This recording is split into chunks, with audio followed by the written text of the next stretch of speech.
Good morning, students. Today we shall be covering the art of the ancient Egypt, pre and dynastic Egypt and Old Kingdom, 6000 BC to 2150 BC.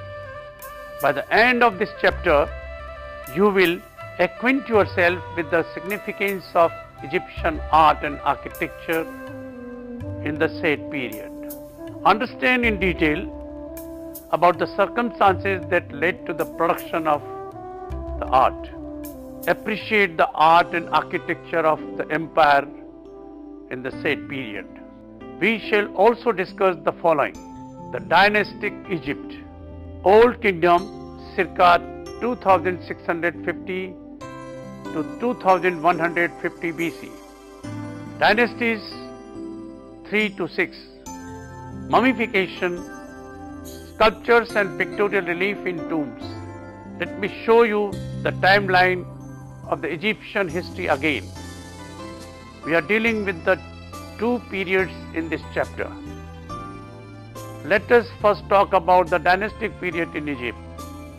Pre-dynastic period in Egypt is between the early Neolithic and the beginning of pharaonic monarchy, starting with King Narmer. During this time, Egyptians created a written language and an institutional religion. The agricultural civilization settled along the fertile lands and soils of the Niles, Kemet or Black Lands, when North Africa was becoming dry and desert-ridden.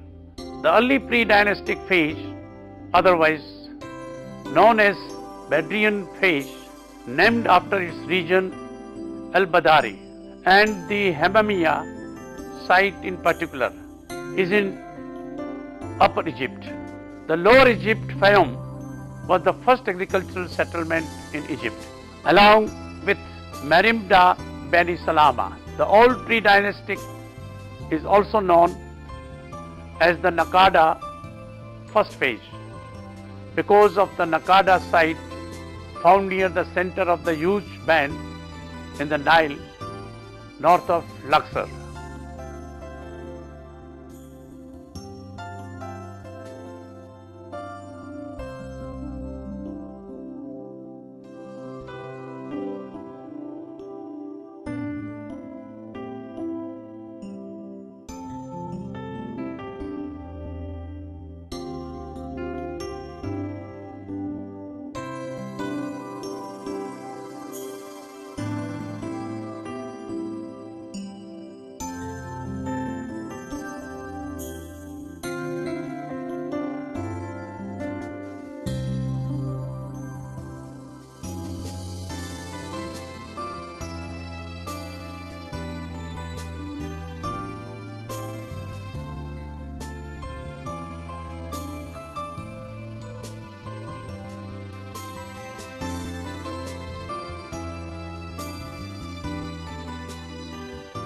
The Narmer palette is a flat palette of schist, 64 centimeters in height. Its size, weight and decoration suggest that it was a ceremonial palette rather than an actual cosmetics palette for daily use. Found in Hierakonpolis, it showcases the links between divine and the earthly power. King Narmer, thought to be Menes, the first pharaoh, is the biggest figure, denoted by his size and central position. His pose, in which the head and the legs are rendered in profile view, with the eye and upper torso in frontal view, is conceptual rendering and very Egyptian in character. He holds this enemy by the hair, symbolizing conquest and domination. Two additional dead enemies are shown at the lowest register of the palette. The small-sized servant holds Narmer's sandals, indicating that the king is on holy ground. Horus, the falcon god of the sky and kinship, holds a captive human-headed creature at the end of a rope. From its back rise 6 papyrus plants representing Lower Egypt. The plate is about the rule of Narmer, being crowned as the king of Upper Egypt, and Horus dominating over Lower Egypt, and Horus dominating over Lower Egypt. On the top in the rectangle is written the king's name in a hieroglyph. The other side has 3 registers below the Hathor heads and the pharaoh's name. In the upper register, Narmer wears the red crown of Lower Egypt, the Deseret. His sandal bearer is behind him. At the far right, 10 decapitated animals lie with their heads between their feet. These figures are meant to be read from above as a row of bodies lying side by side. Such shifting viewpoints are characteristic of Egyptian pictorial style. 2 felines, robbed by bearded men, occupy the central register. Their elongated necks frame an indented circle similar to those that held liquid for mixing eye makeups on smaller palettes. Their intertwined necks could refer to Narmer's unification of Egypt, signified by his 2 crowns. In the lowest register, a bull, probably a manifestation of Narmer's himself, dominates a fallen enemy. During this time, red pottery with blackened tops was created by the natives. Copper was used to make ornaments. The beads of steatites, soft stone, show traces of primitive glazing.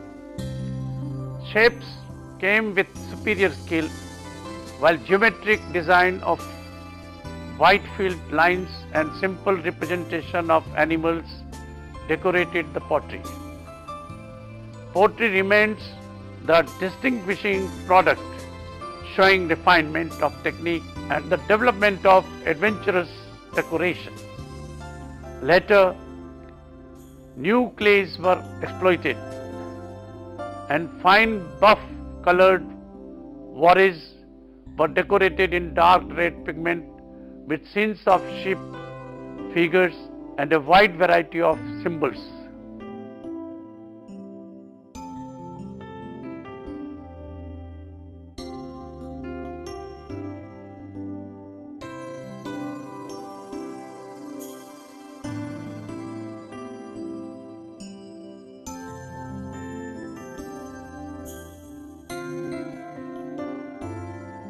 The middle pre-dynastic period, known as the Gargian phase, named for Darb el-Garja on the Nile on the east of Fayum in Lower Egypt. Nakada second phase, for similar sites in Upper Egypt, is known for its Gargian religious structure, a temple. The temple and the ceremonial complex served a site dedicated to of Horus, the patron god of Egypt, for the next 3000 years. It may have well become the prototype for later Egyptian temple architecture. Found at Hierakonpolis, a vibrant, bustling city that already contained many of the cultural features that would later become dynastic Egyptian civilization. The temple had early examples of Egyptian tomb painting. Pottery during this time was often decorated with depiction of birds and animals, as well as more abstracted symbols for gods. The tombs are often quite substantial, with several chambers built out of mud bricks. Birds and animals were carved as sculptures, sometimes human, female figurines were also made. Schist slate palettes, intended originally for the preparation of eye paint, and ivory knife handles were also made. Two-dimensional art, reading, drawing and painting were seen in Upper Egyptian rock drawings and in the painted tombs at the Acropolis, now lost. Scenes of animals, birds and hunting, the common subjects of rock drawings, were more finely executed in paint in the tomb, and additional themes probably of conquest presaged those found in dynastic art.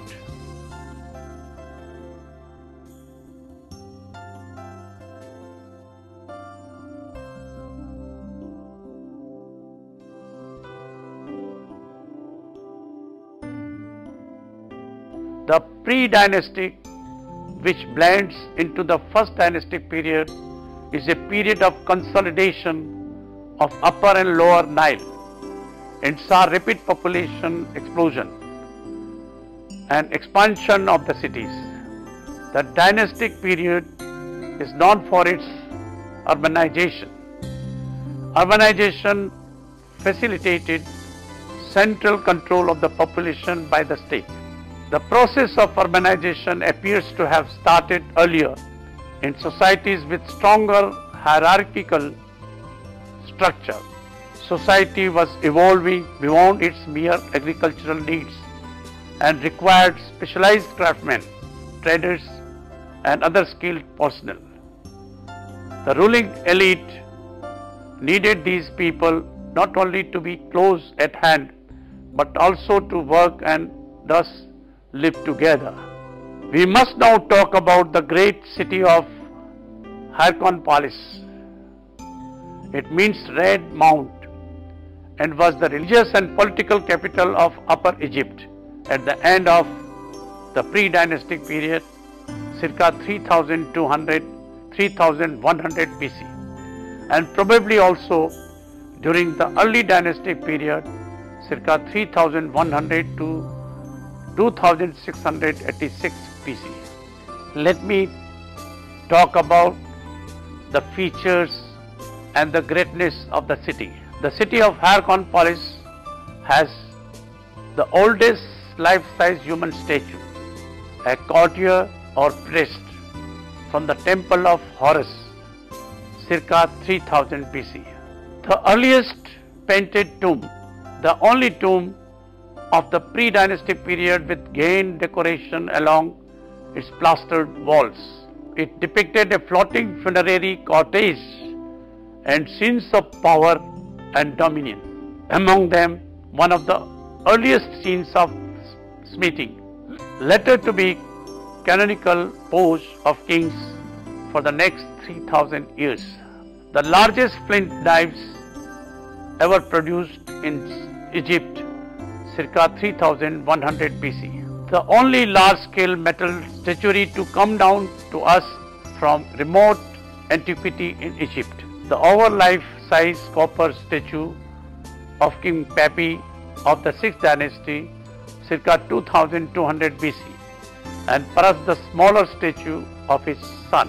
The oldest freestanding structure in the world, circa 2700 BC, still preserved in places to its original 9-meter height.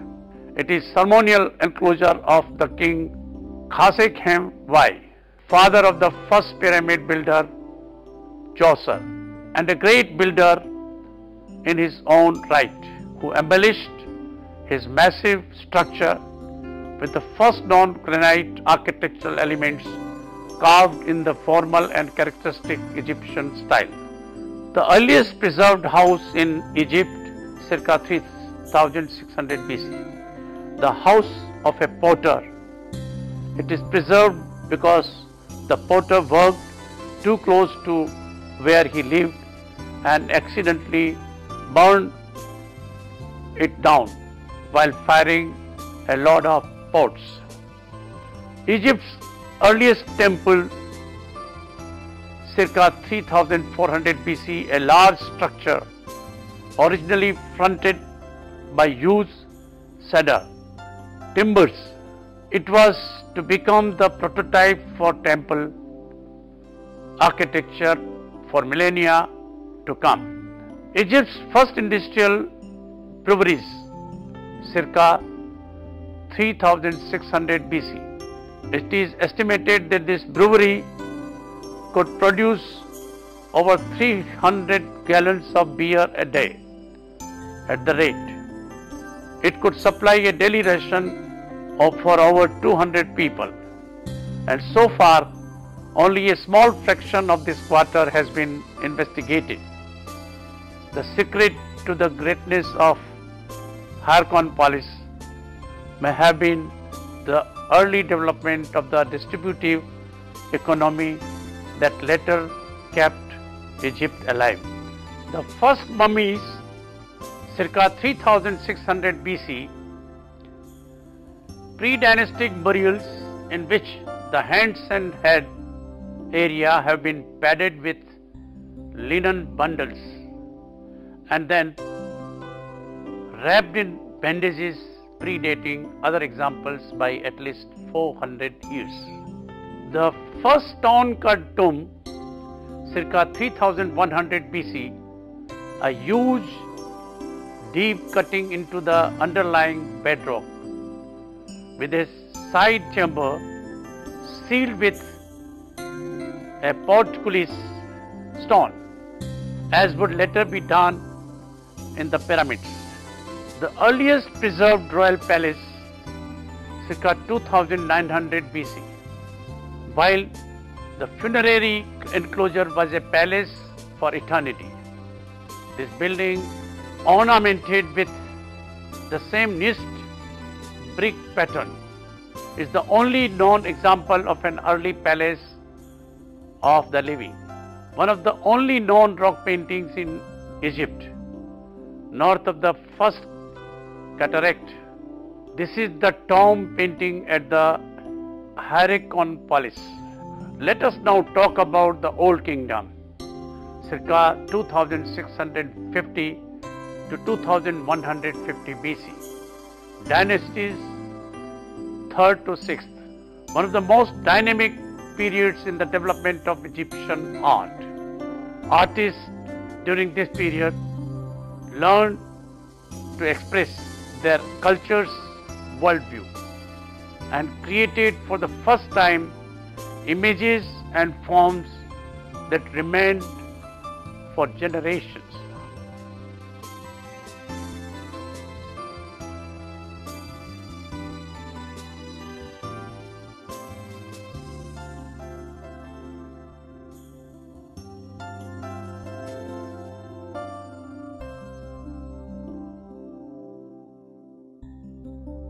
Architects and masons mastered the techniques necessary to build monumental structures in stone. Sculptors created the earliest portraits of individuals and the first life-size statues in wood, copper and stone. They perfected the art of carving intricate relief decorations and through keen observation of the natural world produced detailed images of animals, plants and even landscapes, recording the essential elements of their world for eternity in scenes painted and carved on the walls of temples and tombs. Although much of their artistic effort was centered on preserving life after death, Egyptians also surrounded themselves with beautiful objects to enhance their lives in this world, producing elegant jewelry, finely carved and inlaid furniture and cosmetic vessels and implements in a wide variety of materials. Let us look at mortuary architecture and pyramids.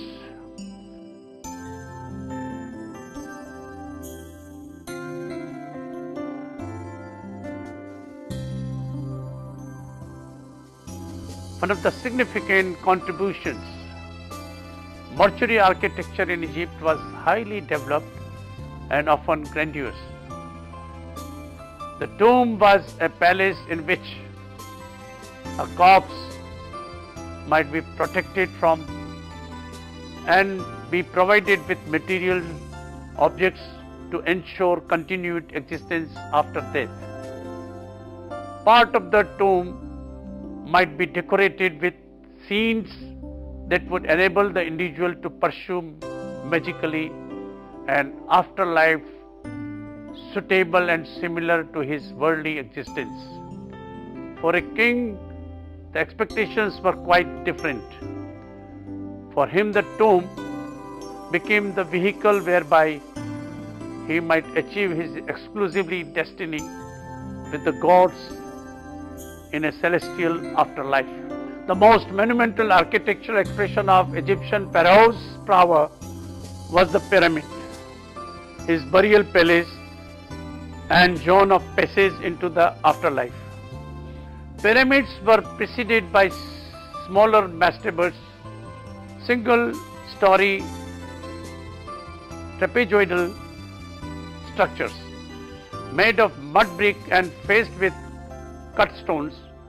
Mastab derives from the Arabic word bench. King Djoser's architect Imhotep constructed a colossal structure at Saqqara, 5 mastabs, 2630 to 2611 BC, of decreasing size, one on the top of the other, resulted in a step pyramid inside. A vertical shaft some 90 feet long led to the burial chamber. The exterior was faced with limestone, most of which has now disappeared. In the next development, pyramid was built in purely geometric type, in which 4 triangular sides slant inward from a square base so that the apexes of the triangles meet over the center of the square. Originally, the sides were faced with polished limestone. A capstone, probably gilded, reflected the sun, signifying the pharaoh's divinity and identification with the sun. Let us look at this visual to understand the gradual evolution of a pyramid from mastab. The most impressive pyramids were built for 3 old kingdoms, pharaohs of the 4th dynasty. The pyramid of Khufu, the largest known as the Great Pyramid, the pyramid of his son Khafre, and the pyramid of Khafre's son Menkaure at Giza, in the direction of sunset, symbolizing death. The burial chambers were constructed either in the rock under the pyramid or in the pyramid itself. There were also smaller chambers, possibly for the body of the queen, the organs of the deceased, and worldly goods for the journey of the afterlife. The chambers were connected by a maze of passages. From the pyramid of Khafre, a processional road led to his valley temple, guarded by the great Sphinx.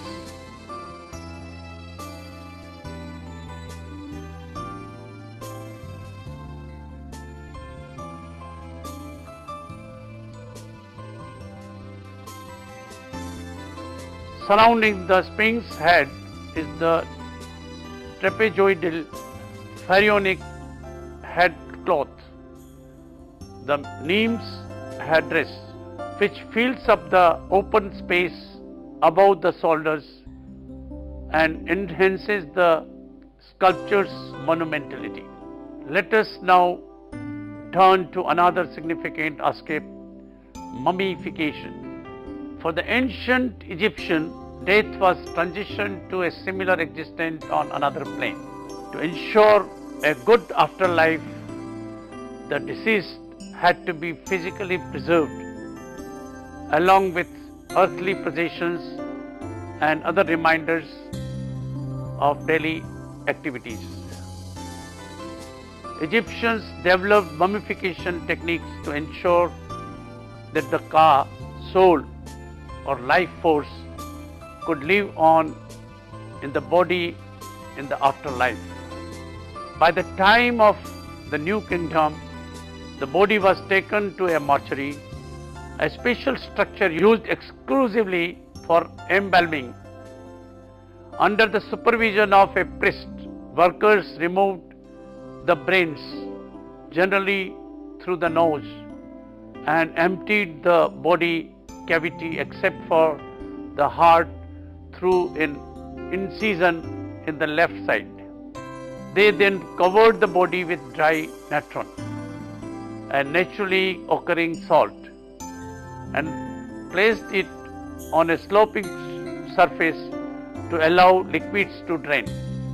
The preservatives caused the skin to blacken, so workers often used paint and powdered makeup to restore some color, using the ochre for men and yellow ochre for a woman. They then packed the body cavity with clean linen soaked in various herbs and ointments provided by the family of the deceased. The major organs were wrapped in separate packets and stored in special containers called canopic jars to be placed in the tomb chamber. Workers next wound the trunk and each of the limbs separately with cloth strips before wrapping the whole body in additional layers of cloth to produce the familiar mummy shape. The workers often inserted charms and other smaller objects among the wrappings. Moving on to sculptures now. Egyptian sculptors were adept at creating lifelike three-dimensional figures that also express a feeling of strength and permanence consistent with the usually hard stones from which they were carved. Khafre sits in an erect, regal posture, both hands on his lap, his right fist clenched and his left hand lying flat above his knee. The standing lions carved on Khafre's throne are the king's guardians and images of regal power in their own right. Horus, who protects the back of Khafre's head, was the son of Isis, a mother goddess called the pharaoh's throne. Both gods reinforce Khafre's divine right of kingship. The association of a ruler and his throne is reflected in modern uses when he refers to the seat of power. Let us look at some more sculptures.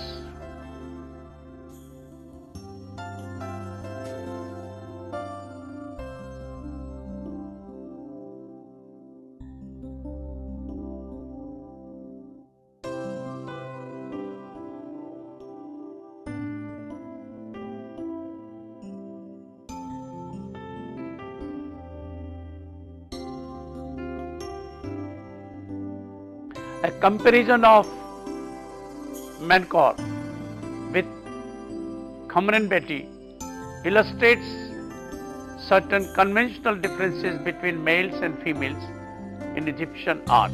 Within the rigorous social hierarchy of ancient Egypt, a queen was below a king in rank, a position indicated not only by her slightly smaller size but also by her stance.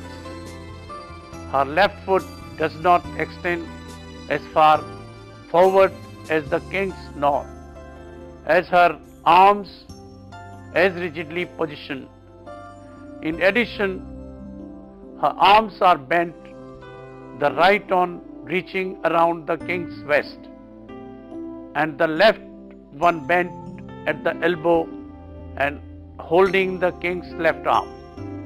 Her open hands break the tension of the king's clenched fist. Her garment, in contrast to Menkaures, outlines the form of her body, and like her wig, is more curvilinear, the less imposing, more naturalistic and less formal portrayal of the queen in comparison with the king's function of her lower rank. Canon's proportion: the surface of a relief or painting is divided into a grid of 6 squares, each equivalent to the width of the figure's fist. The distance from the hairline to the ground is 18 fists, from the base of the nose to the shoulder, first fist, and from the fingers of the clenched fist to the elbow, 4.5 fists. The length of a foot, heel to toe, is 3.5 fists. Note the characteristic way of depicting the human body. The shoulders and the one visible eye are frontal. The head, arms, and legs are in profile. The waist is nearly in profile but is turned to show the navel. One purpose of this system was to arrive at a conventional, instantly recognizable image. The persistence of such canons contributed to the continuity of Egyptian style over 2000-year period. Look at the scribe here. He sits cross-legged and a papyrus scroll extends across his lap, and his right hand is poised to write. The alert expression on his face reveals more than a lively intelligence, because the pupils are slightly off-center in the irises. The eyes give the illusion of being in motion, as if they were seeking contact, and the reflective quality of the polished crystal inlay reproduces with eerie fidelity. The contrast between the moist surface of eyes and surrounding soft flesh in a living human face. The Egyptians painted the walls of their tombs with pictures and reliefs. This decoration carried religious meaning, but it could also evoke deceased everyday life or depict ceremonial events that proclaimed the deceased's importance.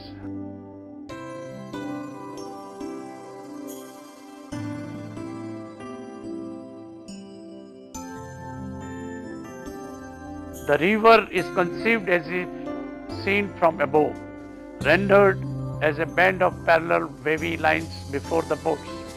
The creatures in this river, however, fish, a crocodile, and hippopotami, are shown in profile for easy identification. A shallow boat carrying tide and is manned by skimming along the surface of the water are shown straight on the relation to viewer's vantage point, and the papyrus stalks that choke the marshy edges of the river are disciplined into a regular pattern of projecting, linear, parallel, vertical forms that highlight the contrastingly crisp and smooth contours of Ty's stylized body. At the top of the papyrus grove, however, this patterning relaxes while enthusiastic animals of prey, perhaps foxes, stalk birds among the leaves and flowers. The hierarchically scaled and sleekly stylized figure of time, rendered in conventional composite pose, looms all over. In a separate boat ahead him, the actual hunters, being the lesser rank and engaged in more strenuous activities, are rendered in a more lifelike and lively fashion than their master. They are captured at the charged moment of closing in on the hunted prey, spears positioned at the ready, legs extended for the critical lung forward.